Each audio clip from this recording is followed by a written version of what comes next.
What inspires me most about our alumni is that they represent both our history and our potential.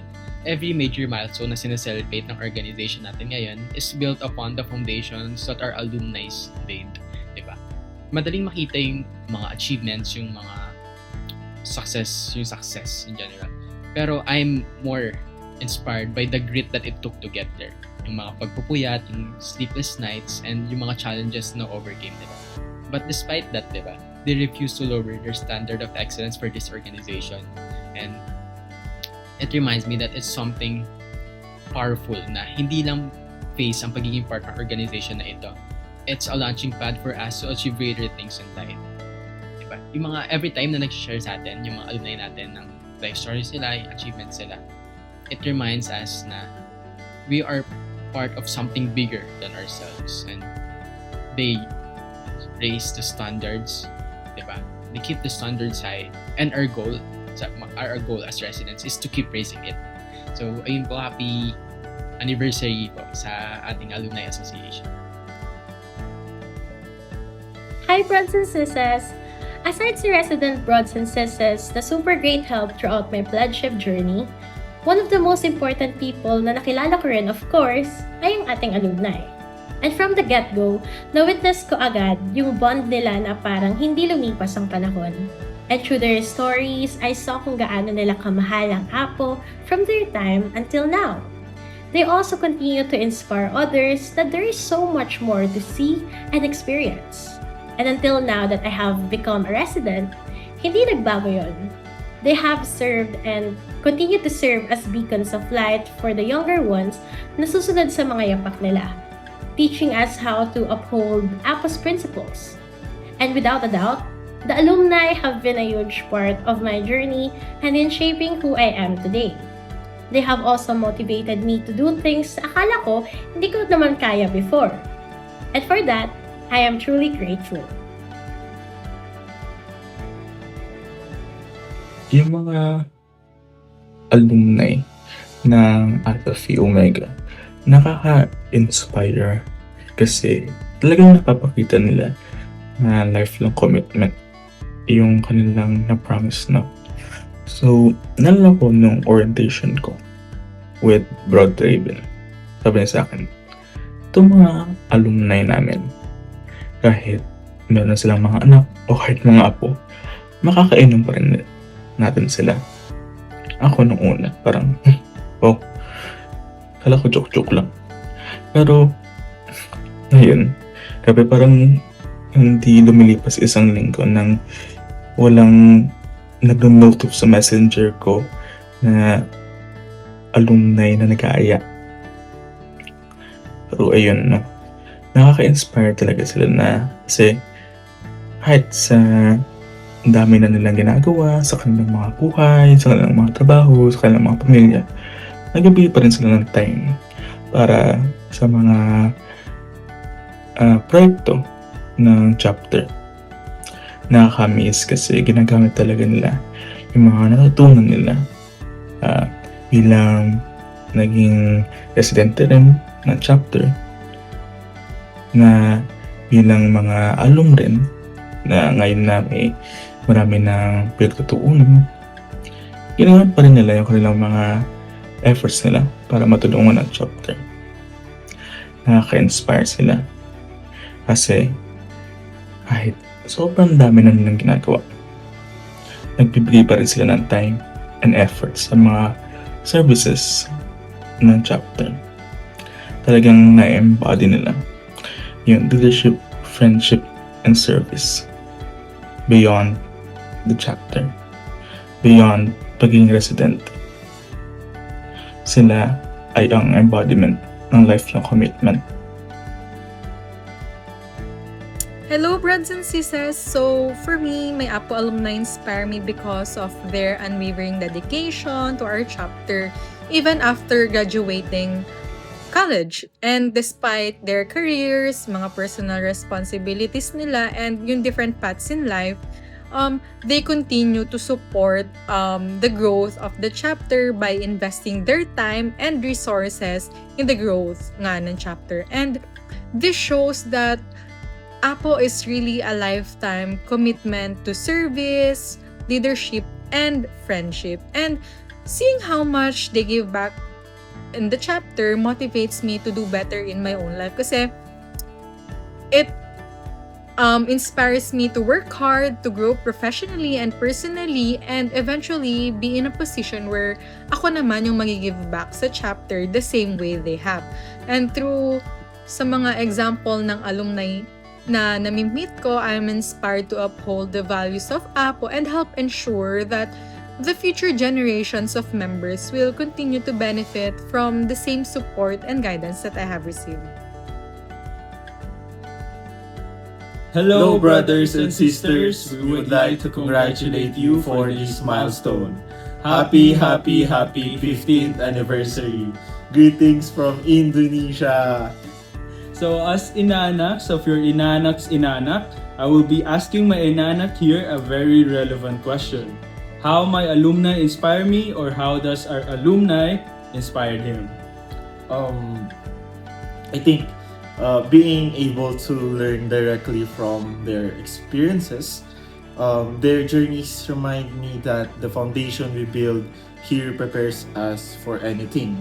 They inspire me to aim higher, work harder, and always remain grounded in the values they pass down to us. And furthermore, I think the brotherhood and sisterhood reminds us that wherever we may be after college life, we have a pillar that we can lean on or return to when we need it to be. So because of them, I know I will never walk alone. And I hope to offer the same support to my own inaanaks or new generations of residents one day. Okay, so for me naman, I have been given the opportunity to meet the most inspiring people and being able to learn from them. So, from life-changing decisions to the wildest and craziest life experiences, mga kwentuhan at inuman ng kapatirang panghabang buhay.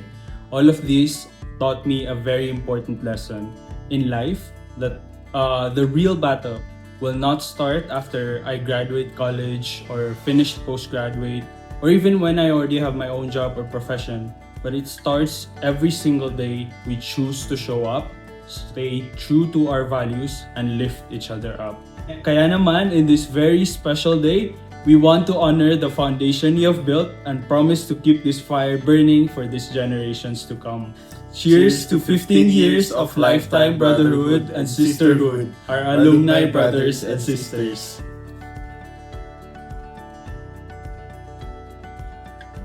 Hello. So, naalala ko pa yung pinakaunang ginawa kong service pagkatapos ng final rites namin ay yung sa kanlungan sa Irma 2024. During this time, since baguhan pa, hindi ko pa alam na meron pala tayong alumni na mga broads and sis na pumunta mismo doon. Tapos, the more na nag-usap kami, the more na nakita ko na successful sila, marami silang ginagawa. Pero, regardless yun, ay pumunta pa rin sila doon sa service na yun para magpakita. Ayun. And that's one of the things na na-inspire ako. Dahil kahit na successful sila, kahit na saan man antas ng buhay na sila, ay bumababa, nagpapakita pa rin sila sa mga residente at ready pa rin silang tumulong sa chapter natin. So ayun, happy anniversary, alums! What really inspires me about our alumni is how Alpha Phi Omega continues to remain a meaningful part of their lives. When I joined the Centennial Celebration Service Committee, especially for the Kanlungan sa Irma service, that's when it became very clear to me. Some of them are already based abroad, while others are fully immersed in their careers and personal lives here and overseas. But despite the distance, time zones, and busy schedules, they still make it a point to support Alpha Phi Omega in whatever way they can. Apo doesn't feel like something they left behind. It feels like something they continue to carry with them everywhere. And what inspires me even more is the bond they have with one another. And now, as the Prime Lady Chancellor, seeing that kind of bond among our alumni has changed the way I view my own role. It reminds me that beyond guiding residents through their APO journey, we're also building relationships that can last long after our resident years. It's really inspiring to think that the friendships, trust, and support we cultivate today can one day become the same lifelong commitment that I see among our alumni. And for me, that's what makes our alumni truly inspiring. Not only the service they give, but the way they continue to choose Alpha Phi Omega again and again in different seasons of their lives. Happy anniversary to our UP Manila Alpha Phi Omega Alumni Association. Tuwing nagkakaroon ako ng pagkakataon na makausap yung alumni brothers and sisters, iba-ibang mga kwento na narinig ko. Problems, struggles, challenges na pinagdaan nila sa buhay. And then, I realize, these are similar challenges to the ones I'm facing right now. Mga problema, mga paghihirap na pagdadaanan ko rin in the future sa buhay ko. And narinig ko how they overcame these things. And I hear about all of the wisdom that they gained from these experiences, which led them to the achievements that they have right now. The careers they have, the lives that they have right now, how they built themselves. And I feel empowered. I feel inspired. Kasi na-realize ko, I'm also capable of those things. That if I just keep having the heart to believe that I can overcome the same challenges as they did, I will be capable of achieving great things, same as them.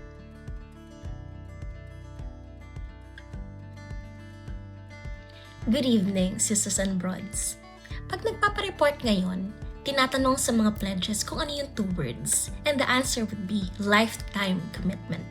And I remember saying those words too when I was still a pledge. But looking back, I think I understand the words long before I understood their weight. Now, as the Grand Lady Chancellor, mas naintindihan ko na siya, not because of what I have experienced, but because of what I have witnessed. Madaling magmahal sa chapter kapag ka-student ka pa, at malaking bahagi ito ng buhay mo. Pero ibang klaseng commitment ang pinapakita ng alumni. Ito yung commitment na nananatili kahit may trabaho na kayo, may pamilya at may sari-sariling buhay na kinakaharap. And yet, you still choose to care. With the BOT, you still answer our messages even late at night. You guide us through difficult decisions, and of course, to all sisters and brothers, you still make time for the chapter despite everything else going on. At para sa akin, yon ang pinaka-inspiring. Not because of what you have achieved, but because you never outgrew Alpha Phi Omega. Maybe that's what lifetime commitment really means. Not staying because you have to, not serving because you're expected to, but choosing over and over again to continue showing up, to continue believing that the next generation is worth believing in. So, tonight, I really want to say thank you to all our sisters and brothers, especially our alumni, for showing us what Alpha Phi Omega looks like after graduation. With you, we see our role models.